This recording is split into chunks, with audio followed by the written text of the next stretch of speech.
I Stockholm, hos Stina, David Bowie. Med massor av musik.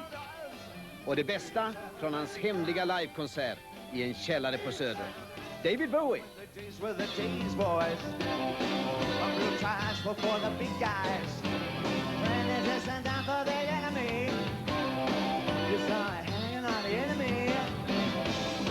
There's no one in love, and there's nowhere to scream. Oh, and only you race on to one way, but it couldn't be done without dogs. No, it couldn't be once without us. 87 and cry. 87 and can't make love with money. Can't make mistakes with babies. Nothing we could have do is how I loved you best. Now you're ready for the real me.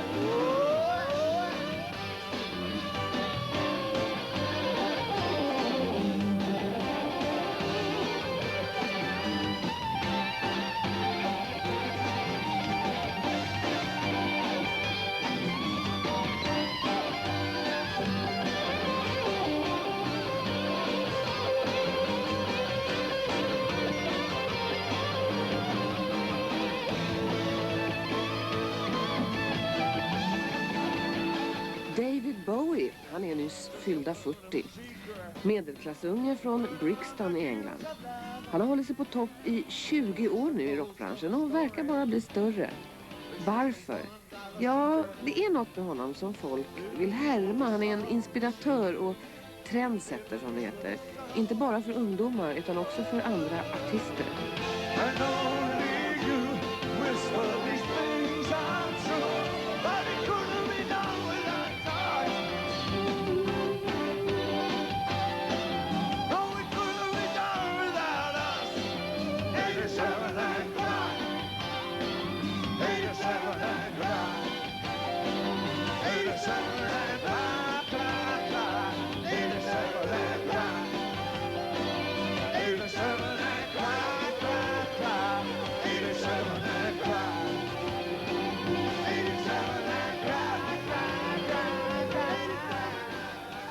Han var också en av de första som började leka med ljud och bild. Rockvideos. De ska vi visa. Och så var han så mystisk, för att inte säga mytisk förut. Han bytte skepnad och namn och sexuell identitet så folk visste varken ut eller in. Men nu är han rockstjärna och en ovanligt skärpt typ. I lördags var han här i Stockholm.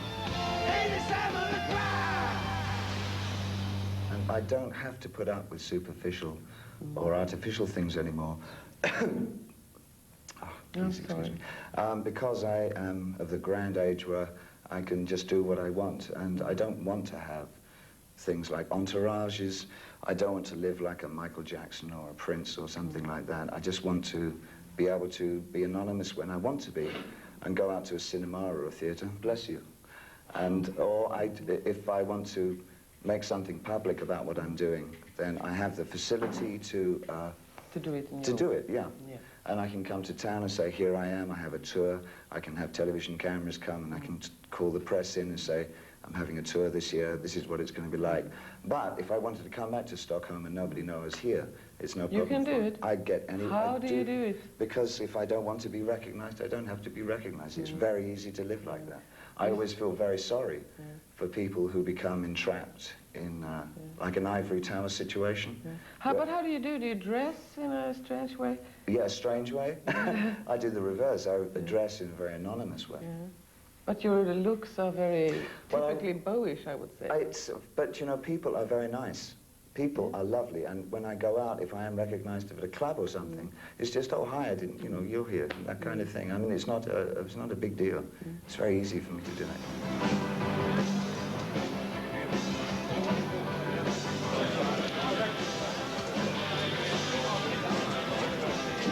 Känner alla. Ni då får ni backa undan från dörren. Ni får backa undan från dörren.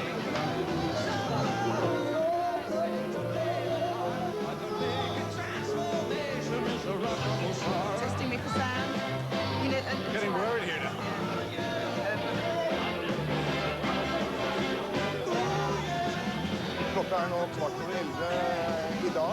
lördag förmiddag och jag befinner mig på ett diskotek som heter Vits här i Stockholm.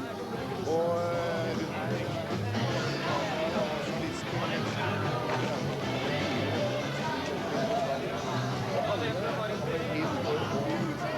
David Bowie. Vi får bara vänta och se vad vi gör. Han gillar min skjorta. David Bowie är en utomordentligt skicklig marknadsförare. Det har han visat många gånger. Och på presskonferensen i lördag så visade han det än en gång. Då bjöd han in 400 nordiska journalister på en exklusiv konsert. Och sen, när alla var lagom möra efter den rockupplevelsen, då började presskonferensen.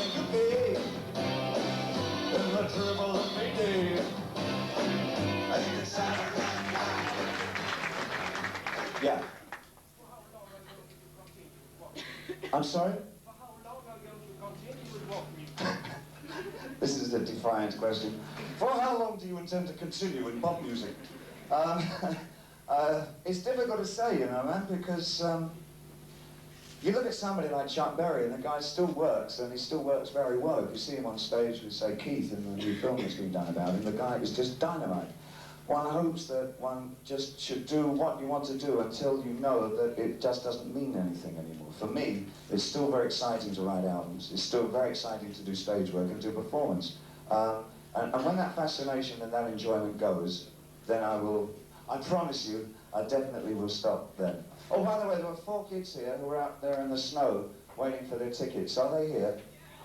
Are you over there? Have you got any questions, you 4, before we split?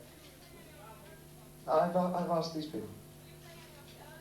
Will I play any of the album? Early songs, what, on the tour? Absolutely. Oh, definitely. You'll get a fair selection. But right now we're going to play Die In, Die Out.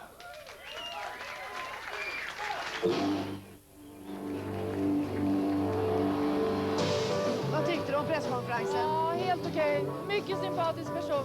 Utmärkt. Show och se vilken utstrålning han har. David Bowie i topphumör. Han har lite impact sådär liksom. Det är ändå inte vem som helst som står där liksom. Man har fullt sjå liksom hänga med. Jag har inte smält det här än. Were you always able to do exactly what you wanted to do, what you felt was fun to do, or did you have in some times of your career that you had to compromise a lot? Up until 76, I think that I was all over the place. I never took over what I really wanted to do until 1976, beginning of 77. And since then, I left Los Angeles, where I had a very bad life, and I was very involved in drugs and had a lot of problems there and was living in a sort of a world of cocaine. And I left that in 76, 77, and from that period onwards, it's been a question of rebalancing and reevaluating my life. So I feel now, since 77 onwards, things are more or less what I've wanted them to be like, with the added luxury of having a huge record in 83, which I didn't expect, because up until 83, I'd always had a medium-sized audience. I was like a large cult figure in terms of I had a regular audience of about between 5,000 and 10,000, and that was where it was at for me, and I was very happy with that. And I thought, well, that's my position in rock and roll, and I'm very happy with that. I've been like that for 12, 13 years, and great, wonderful, that I'm still able to work. And then suddenly with Let's Dance, everything exploded.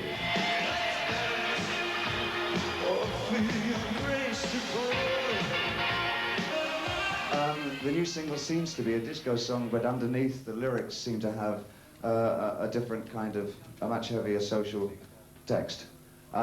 Basically, I was picking up on what was happening in America through the media in terms of the underprivileged and the homeless, and I wanted to make a more direct statement about that situation. And all the people who were acting in this video are homeless people from Los Angeles. That's who we worked with.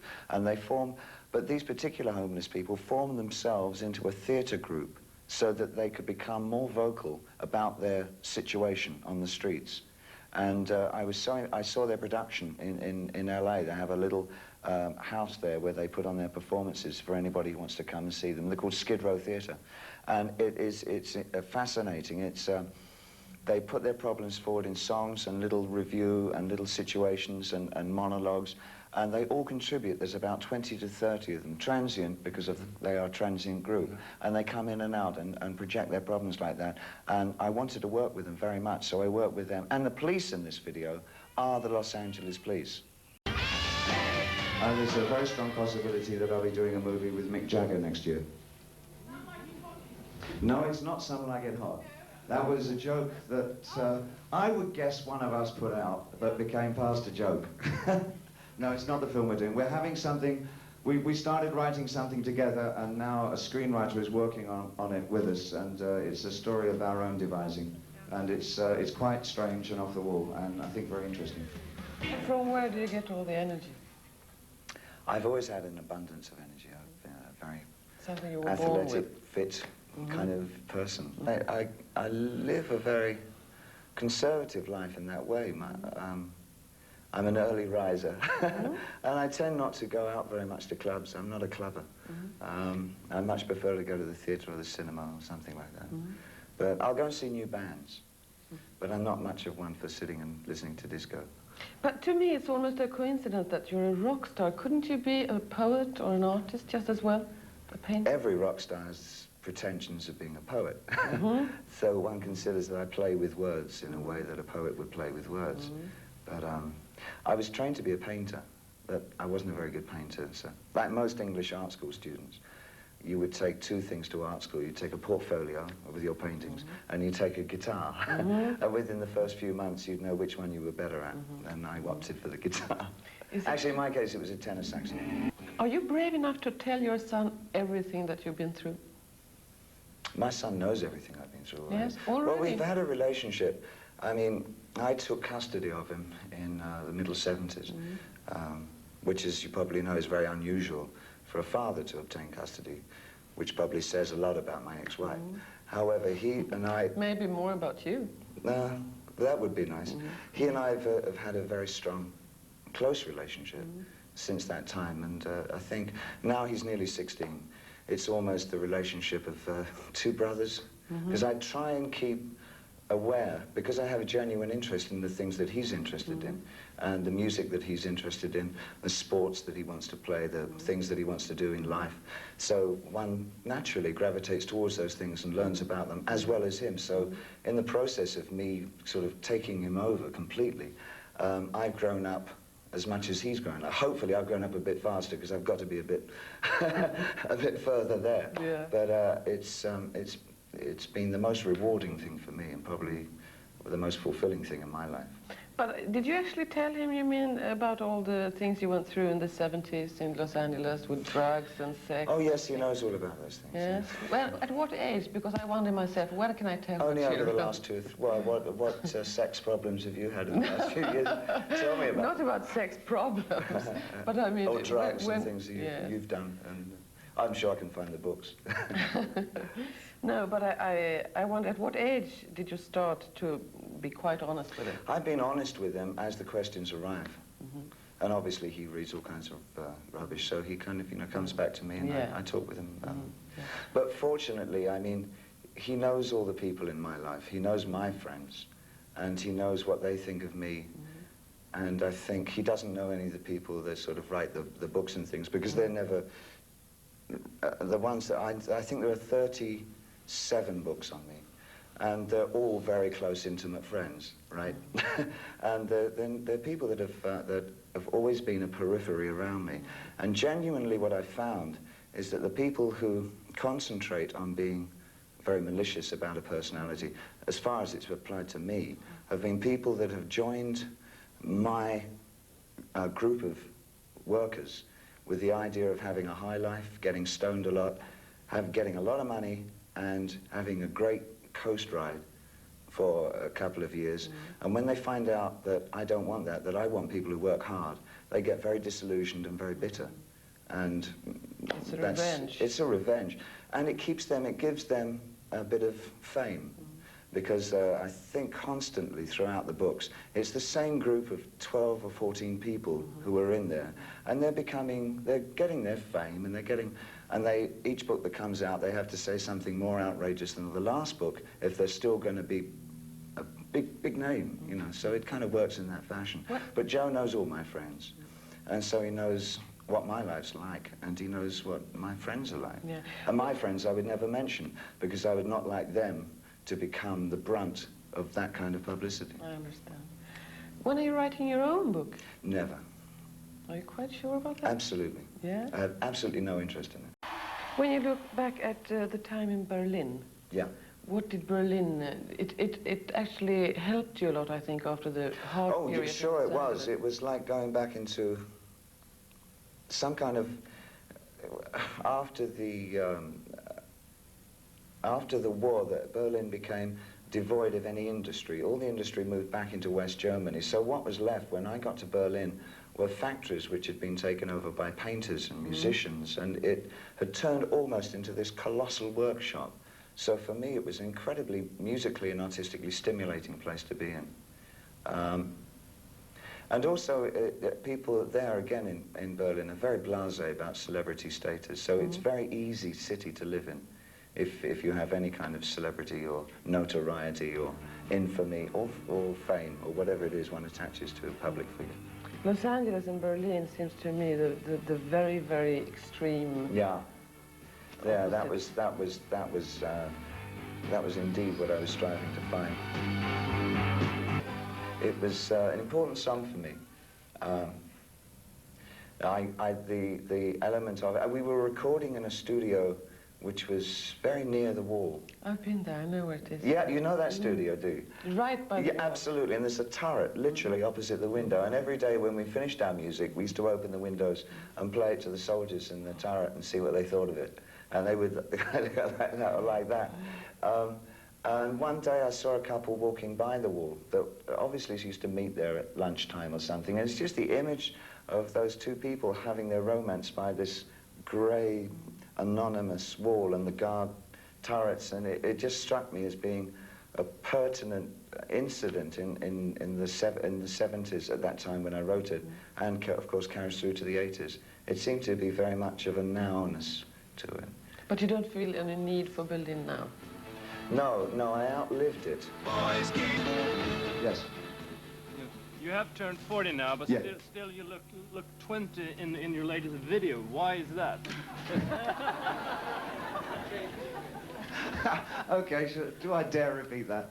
I'm past 40 now, but I still look, how old? 20. Hear that again, please? I still look 20 in my new video. How is this, please?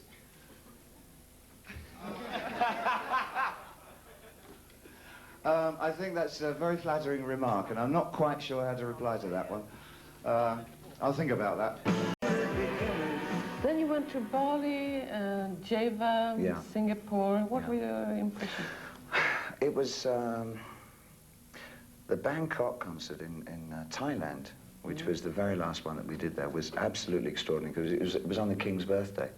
And so we were singing Happy Birthday to the King. It was the most incredible thing. And the one thing I remember more than anything else about it, other than Thailand itself, which I adore, I love traveling down to the coast and through the north, through the jungles there, it's beautiful. But going to the gig, the car broke down, so we ended up hitchhiking to the show. Yeah? And we got a taxi ride, and the police wouldn't let me in because they didn't think I couldn't get in. True. It took me about a quarter of an hour to get into the show because I had no ticket. I could escape this feeling with my China girl. I'm just a wreck without my little China girl. I hear her heart beating, it's so loud as thunder. I saw these stars crushing. But in the Buddhist-oriented countries, there's a kind of calmness throughout them. In Thailand, there's an incredible calmness among the people that I think would be something for the West to learn from. Have you learned from it?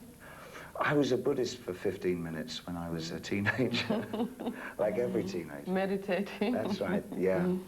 I think from the, and that experience stayed with me, I think, as if one can develop a philosophy, I think the idea of nothing manifest can last, that everything is very transient. It's not worth holding on to anything. What are you looking at? Seeing if you're having a crucifix. Oh, yes, I do have a crucifix. Yeah, you do? Yeah, I do, yeah. Buddhists are not supposed to have crucifixes. No, this one wears one. This one, this one attaches a lot of personal feelings to it. There was something was given to me by my family many years ago. I've always worn it. I don't know why. Am I going to marry again? No, it's not in my mind to marry. Thank you for asking me, madam.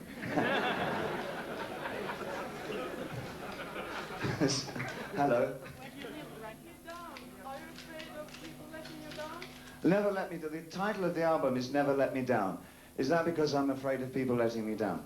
No, the title song is written for a very close friend of mine, and it was just, it's a reciprocal song. If you finish the lyric, it also says, I'll never let you down. So it was a song of loyalty and of love for somebody. And because it's a fairly intimate statement, I thought that would be a good overall statement for the album in general. I'm sorry? It's a song for, who's it for? The song is for Coco Schwab, who's been my personal assistant for nearly 15 years. Sorry? Oh, you the marriage girl? Am I going to marry her? It's not a romantic relationship. She's been my best friend for 15 years. I have another girlfriend. Who's that? I'm not telling you. In the 60s, the popular music went very much hand in hand with the civil rights movement, and it changed people's awareness of the black situation. Later on, it did the same kind of refocusing, or contributed to the refocusing on the Vietnam War. And in the punk explosion in the 70s, that really changed people's, or really focused in on the economic depression that was current in Europe at the time. And then Live Aid came along, and suddenly people's attention was switched to the plight of the African nations. Now, it can never solve any problems, but rock music can certainly reactivate interest in certain areas. And it was because of Bob's work that I think made a lot of us artists realize that we can fundamentally strive to do something with our music other than create I think that the nature of rock is changing in such a way that it can still provoke interest by things like the Bob Geldof event, the Live Aid event. But even that is changing now. There are so many things like that the attention is less and less. So something else will happen. But it's always undergoing change. Yes. That's the one thing. It won't stagnate because there's too much young blood that comes into rock. Every few years, young blood comes in and revitalizes it. And that's what makes it exciting.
Och nästa vecka, österländskt och ålderdomligt.